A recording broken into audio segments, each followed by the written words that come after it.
Welcome to the Performance Portfolio Podcast with Coop and Coop. Greg Cooper is the owner of Cooper Performance Coaching and lead instructor at Kodakwai Judo Club in Edmonton, Alberta. He is on the lifelong pursuit of helping others increase their performance. Cooper Allen is a top financial advisor from Barrie, Ontario, whose focus is empowering everyday families with advice, leadership, and tools that we should have been given in school. Together, they bridge the gap between performance and finance to help you create your own robust performance portfolio. With that, let's get into today's episode. Merry Christmas, Coop. Merry Christmas, Greg.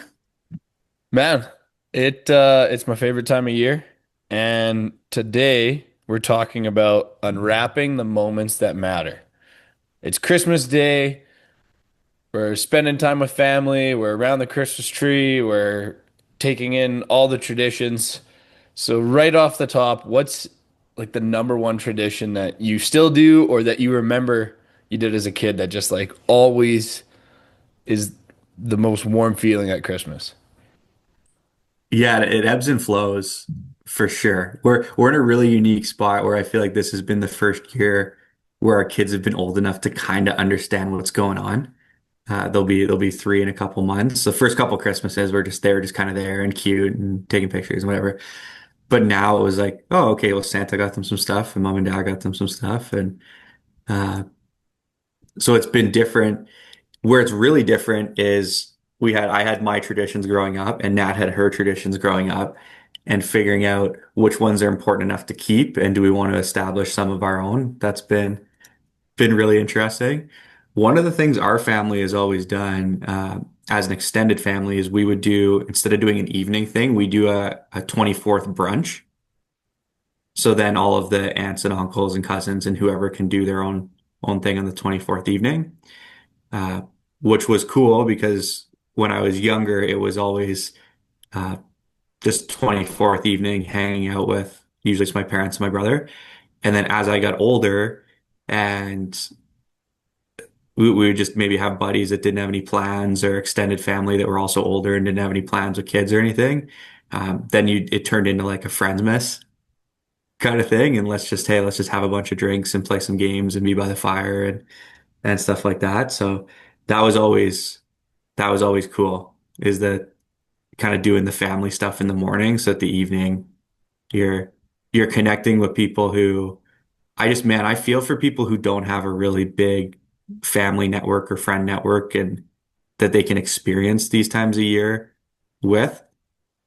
So if someone's just sitting at home scrolling their phone and they're a friend or even an acquaintance, like I love the concept of being able to have them over for a beer and get them into our environment and give them maybe an experience, and show them what the season is all about or remind them of what the season's all about. Obviously, a lot more challenging for Nat and I to do the same thing this year. Now it's kind of all about the kids. But we used to do that before we had kids, and it was awesome how it evolved over time. But what about you? What's like kind of, because I mean, obviously we've all got the traditional stuff, family gathering here, this, there, whatever. But what was maybe something a little bit more unique for you guys that stood out? You know, I said this in a previous episode. My mom has always been the biggest Christmas fan, and that's been instilled in all of us. Like I am the same way.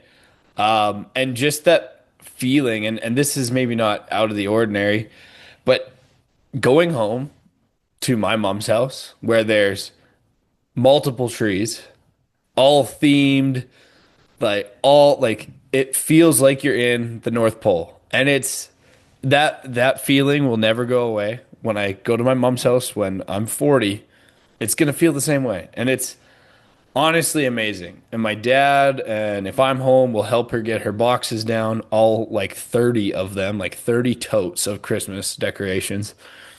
And seeing my mom light up and just like get into that spirit, it's one of the best things that I will always remember. A newer one that brings me a lot of joy, and honestly, our whole family and our neighbors love it as well.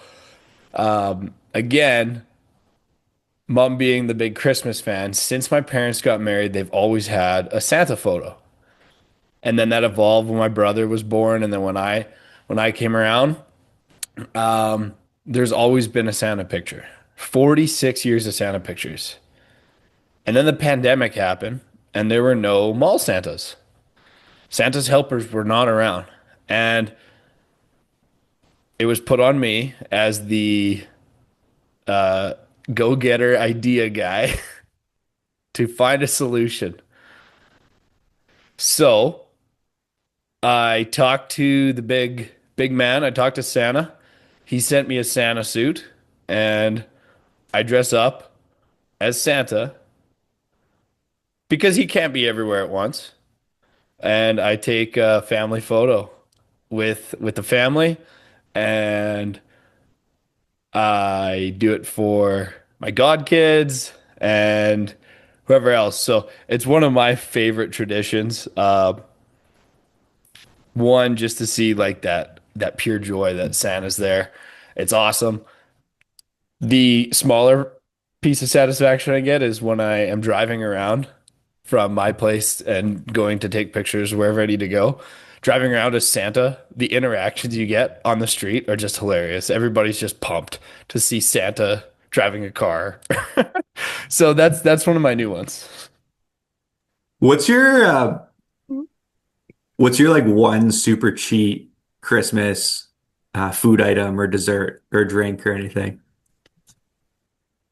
Oh, okay. I'll go the drink route because this is kind of a family tradition. Uh, it was my uncle's thing, and now me and my uncle, or my uncle and I, sorry, are the bartenders per se. B-52 shots. But to give my uncle credit for being a master craftsman, it's not like a poor man's B-52. He has these like very nice short stem shot glasses, and we float it. So there's like the three layers of Kahlua, Bailey's, Grand Marnier, and you can see the float lines. Like we have a line of them, and Christmas Day, that's it's always a B-52, and then we'll go play a game, and then we play some pool. But that's definitely the cheat drink. But for me, on the treats, it's my mom's homemade Nanaimo bars. Oh my God. I could eat the whole pan. What about you, Coop? That's funny. Yeah, it's Nat loves the Nanaimo bars for sure. Uh, in terms of drink, I'm always big on like the candy cane hot chocolates or the white hot chocolates, so stuff like that. In a I previous knew life, you were a white girl underneath that hard exterior. yeah, and in a previous life, you get Christmas going with throwing Baileys and whiskey and all sorts of that stuff in there in a former life. But uh, yeah, that's the drink side. Eggnog's a weird one. Like I like it, but I know a lot of people don't. Uh, uh, I would enjoy now an eggnog, previously a rum and eggnog. On the food side, I don't even know the names of them because you only see them once a year. Uh, but those like that like peanut butter and marshmallow, the squares, like that mix, uh, are those all of 100 of those if they're out. And you like the chocolate covered peanut butter balls or like the chocolate like macaroon things. Those are kind of like the core three that you really only see once a year. But if they're there, then I gotta not be anywhere near the food. It's so dangerous. And like not to ruin Christmas, but it's so easy just to like say screw it and give up on all your goals at Christmas. And I'm not saying don't indulge. I indulge. I am Mr. Challenge, Mr. Fitness, and I indulge. But then on Boxing Day, I bust my butt. But yeah, the treats, it's impossible to avoid them. They're good for your soul. I wish I the calories actually, didn't count on Christmas, but they still do.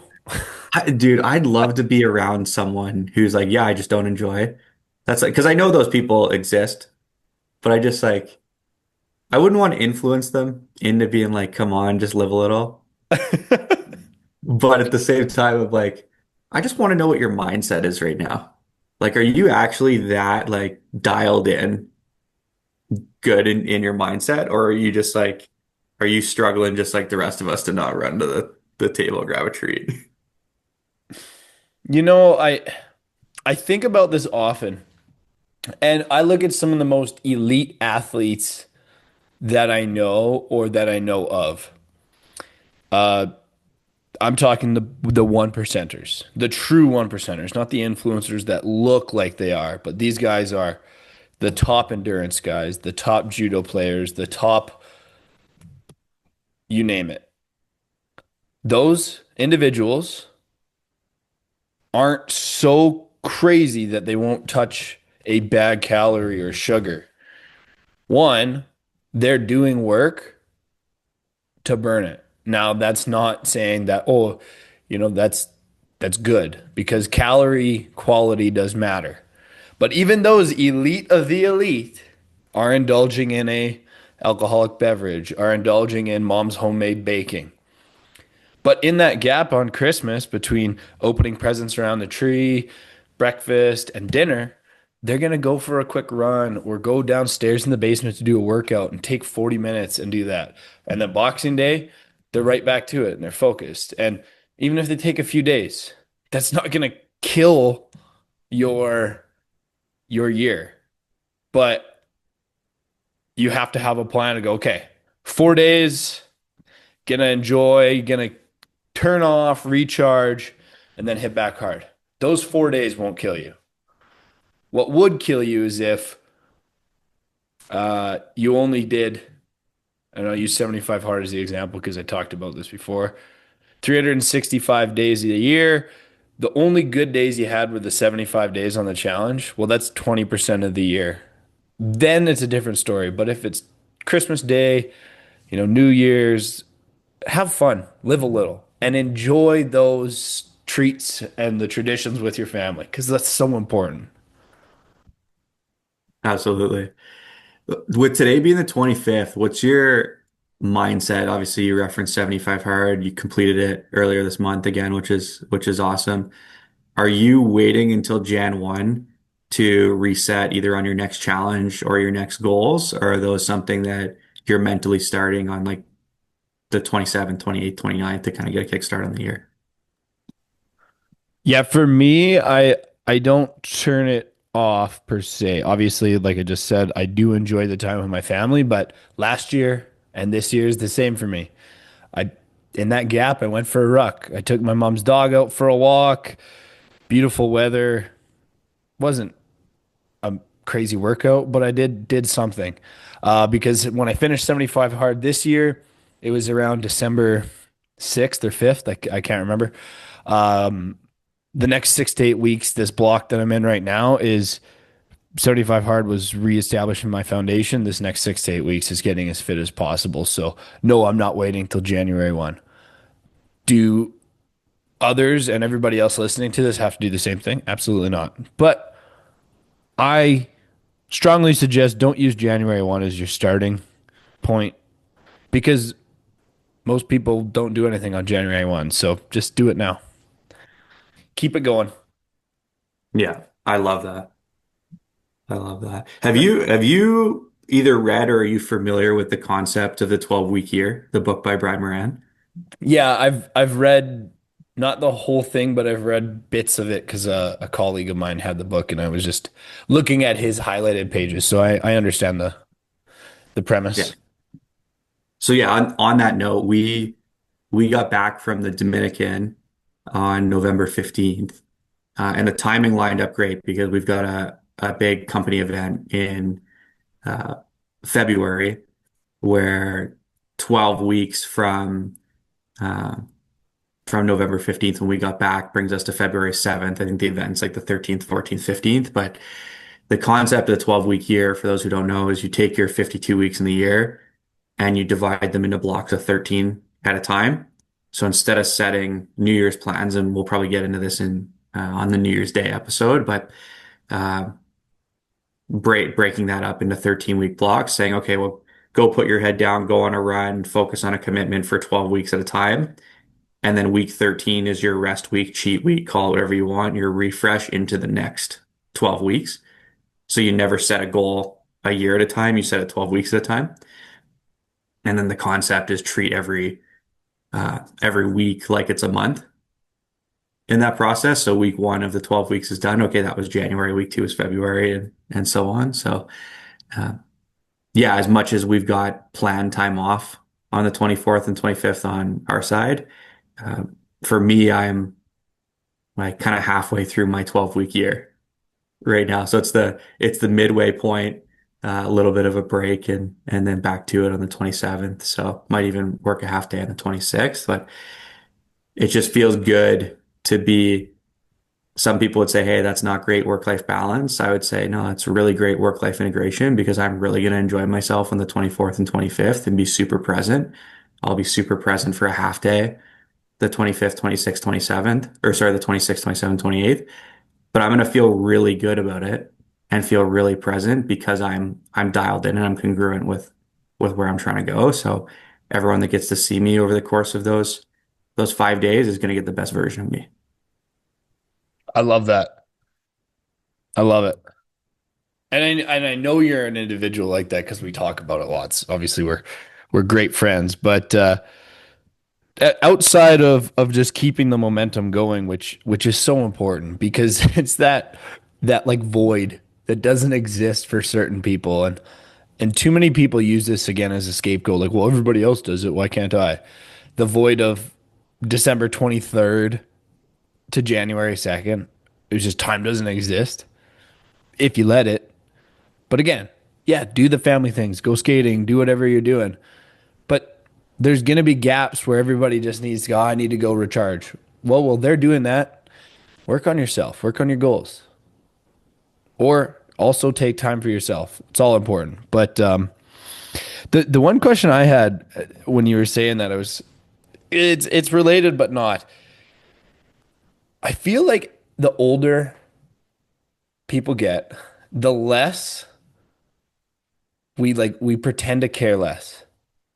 And since you're a father and a husband, I want to get your take on it. Where do you kind of give more thought into the childhood memories, especially when you're at your parents' house and like let down that guard of, oh, we have to be big adults that have all these responsibilities. It's like, and just like embrace the holiday spirit. And, you're still your mom's son. You're not big CEO or whatever your role is.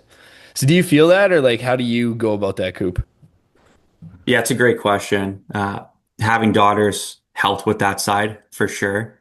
The natural aura of just like the too cool for school, don't want to enjoy the season. That was actually going to be one of the questions I had for you is, hey, do you have any like guilty pleasures or are you too cool for school around the Christmas season? Dude, I dress up as Santa, and that brings me joy. I'm not too cool for school. Yeah. I think when we pretend that we don't care and it just is what it is, um, oh, just doing it for the kids. I just here because the wife wants me to be here, or things like that. I think we rob people of the joy of the season. Uh, the I would be curious if there was a true stat. I don't know how you'd ever figure it out. I'd be curious to see how many people hate their in-laws because society says they're supposed to, and not because of anything else. Right? It's like, man, do you have to hate your in-laws? Or could you be like, oh, those are my partner's parents. Those are my kids' grandparents. They're gonna have their quirks, but so do I, so do you. So let's have them around and yeah. Maybe not post on Facebook and pretend that we're one big happy family, but how about we work towards being a happy family and being grateful for their presence and their conversation and things like that. So yeah, I think I fought that my most of my life trying to like I don't show a ton of emotion, more like kind of monotone guy, can be a little grinchy sometimes around Christmas, or just holidays or cool, thoughtful things in general. And Nat has really I'd say complimented me on that because she picks up in the areas that are more thoughtful that I don't give a ton of thought to at times. And just from watching her, I think I've been able to learn.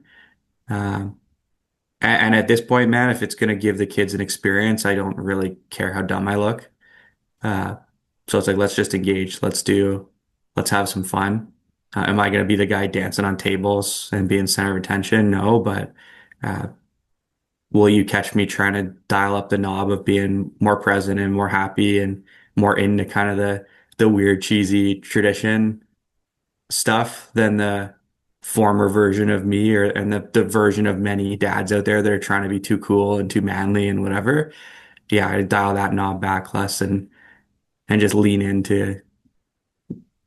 basically lean into the fun present dad stuff instead of the grouchy stereotypical tough guy shotgun at the door dad type of thing. Because I think one is fake toughness and breeds resentment, and one builds connection and character and community and the things that you actually need if you want your kid to be protected.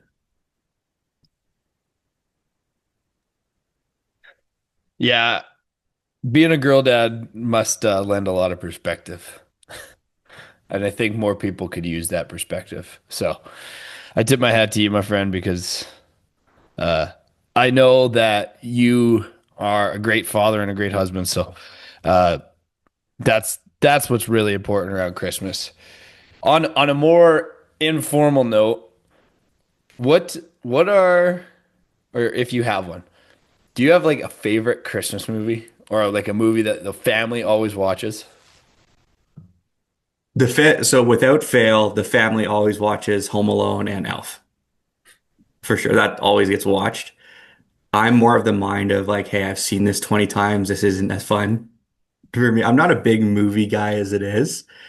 Uh, but on Boxing Day, you bet I'll have the World Juniors on. Right. I know this year the NFL's got three Christmas Day games. You know, I'll have those on. Uh, so anything tradition like that, and then even like New Year's Eve, New Year's Day when they do the Winter Hockey Classic for the NHL. Uh, I like all the sports stuff. And then bowl season for NCAA football. There's a lot of sports that I don't watch throughout the year that come the holiday season, I'll start tuning in and catching up to speed on what I missed from the few months prior. So I'd say that's more of my I don't even know what the word is, crutch, I guess, or yeah. But yeah, Home Alone's always on, Elf's always on. But yeah, I couldn't be that guy that hopped on a podcast and was like, here's my power ranking of the 20 Christmas movies for best to worst. And then you and I argue for 30 minutes. It doesn't go that deep for me. I love that. I don't know if there would be 20 top Christmas movies. Like I love Christmas. My mom always has, there's always a Christmas movie playing, like in like the crappy Hallmark, like just something festive it's on. But for us, the one like those, Elf, Home Alone, usually Christmas Eve after we get back from my uncle's house. There's a tradition we have. We go to my uncle's. He makes a smaller dinner and then we play games, pool, we play horse race. It's a good time. Um, then dad and I, when we get home, we finish our wrapping. Another tradition, always wrapping on Christmas Eve with the scotch. And then we watch National Lampoon's Christmas Vacation. Chevy Chase, legend. Like that movie's the best. That's to me, that's the one. Like that's the one movie where I'm like, without a fail, we're watching no matter what. Nice. That's awesome. I don't have an opinion on this one way or the other. Do you have a hard set opinion on whether Die Hard's a Christmas movie or not? Of course it is. You can't disrespect Bruce Willis. Bruce Willis is coming to town. It takes place on Christmas. It's a Christmas movie. There you go. You're gonna get someone angry on TikTok. We just Cool. got we just got a bunch of haters and we're gonna start a war. Yeah, This is definitely a clippable moment. for sure. Yeah, be the best version of yourself and a better dad and better in your performance and your finances, not super controversial. We start talking about Die Hard. Just Yeah. blew it all up. Yeah. What should Uh, we ask next for clickbait? Which uh, politician wore a Santa hat the best? he's wearing it backwards. If you're Canadian, you'll understand. Oh man. Uh, Okay, But well, yeah, I'm controversial. Like, what's a tradition you think is dumb, or like something that you like look at and you're like, yeah, we're never doing that in this household. ooh, that's a good one. I can't think of one, but now I guarantee you I'm going to scroll social media later today and even tomorrow Boxing Day and go, oh, Greg and I just talked about this. We should have talked about insert X. Um, I think generally speaking, as much as I love tradition, uh, I do think it's weird when people get so married to I think there's a difference between tradition and superstition, Mm, where tradition is okay, we know every year at this time that Greg's mom is hosting an event. And because we know that it's going to be every year, if I miss it some years, it's not a big deal because I know I'll catch it next year. Uh, but I think it's weird to once you get to the house, well, and then there's certain traditions. Oh, we know Auntie so and so is bringing this specific dish that we love to have. I think it's weird to be like, well, the gifts have to be opened in exactly this order, and all of these people have to be here. And if so and so has to miss it one year, then it's like, Christmas is ruined because so and so is not here. Um, it just adds unnecessary grief to a season that's supposed to be fun. mm.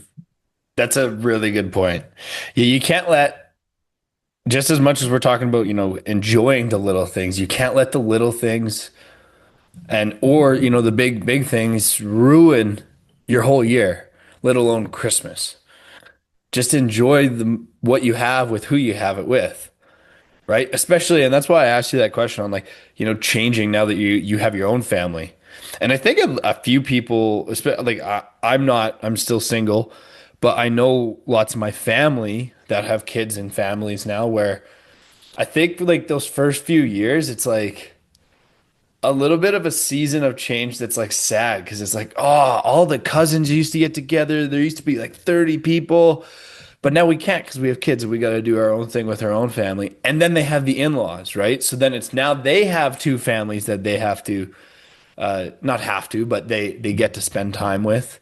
So it changes. And I think like sometimes and I think that's healthy because yeah, it changes, but it is a positive change for them. And then you just shift. And that's what we did as a family. Instead of everybody coming over and having the 30 people Christmas, we do it on the 28th. And we do a white elephant and a game and a steak night. And it's the same, but it's different and it evolves. And you just have to keep rolling with the changes in your seasons of life. And remember, it's about the moments that you get to spend at this time of year. That's my new answer. You prompted the thought. Doing it on the 28th.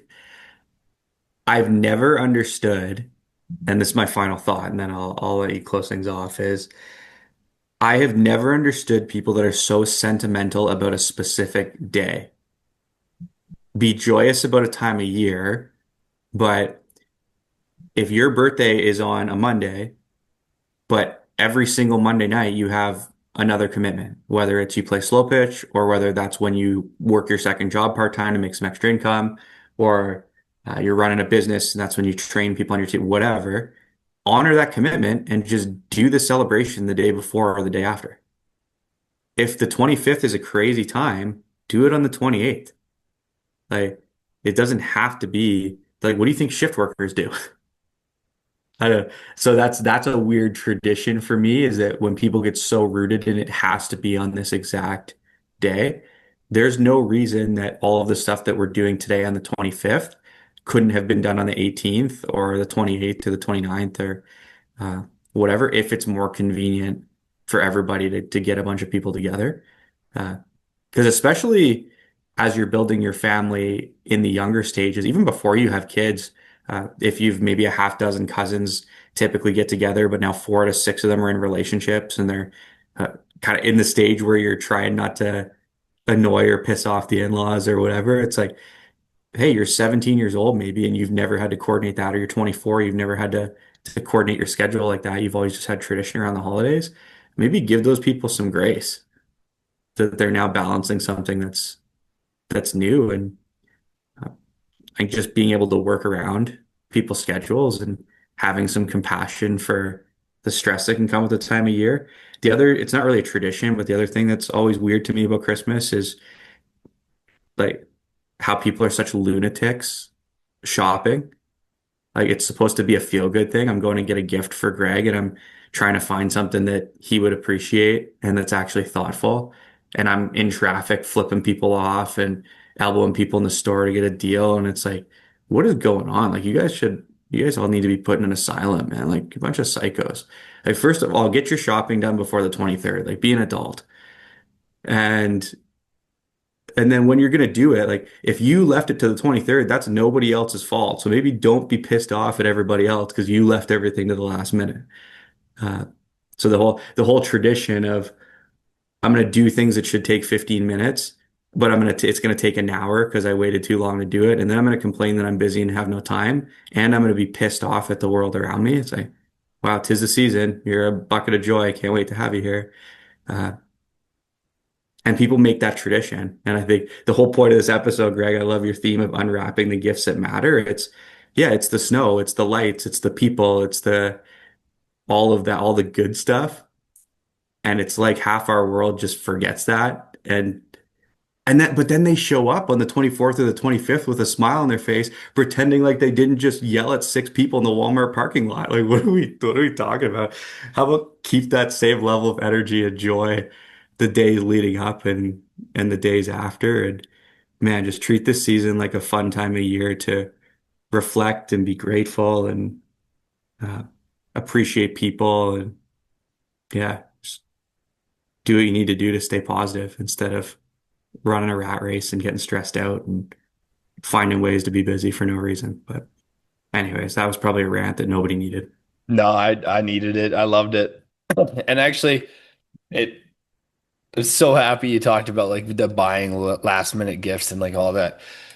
Because like anything in life, you could flip your script and flip your view and perspective on it. And I got to give a shout out to my dad. I love my dad so much. And this is a tradition that he has given to me. And we do it every year.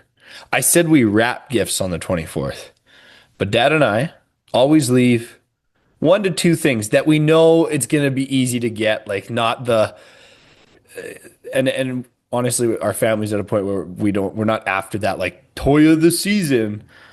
So it's small things.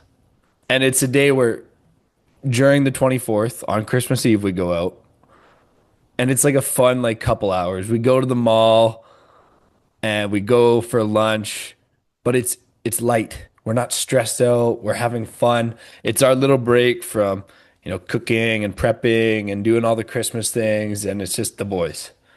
So that to me, like that will always be something I do, I think, because it flips that perspective in the hustle and bustle that is the Christmas season and Christmas Eve, like on the Grinch in Whoville when everybody's losing their mind.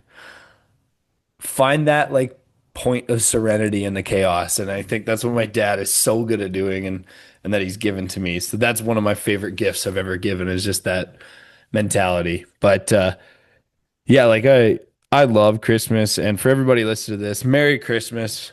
Have the cookies, have the drink, have too much stuffing, but remember, it's just another day that we get to spend with our family, with our friends, with our loved ones, doing the things we like, enjoying those moments, and remember that it's about more than the gift you get. And yeah, getting a gift is cool, but for me, I'm a gift giver. I love when I get that perfect gift for somebody and they're like, "This was so thoughtful." Like that was a really well thought out gift. You could see them light up. So embrace those moments, unwrap those moments, and enjoy Christmas. Yeah. Merry Christmas to you. Merry Christmas to our listeners. And we'll see you guys next week. See you guys.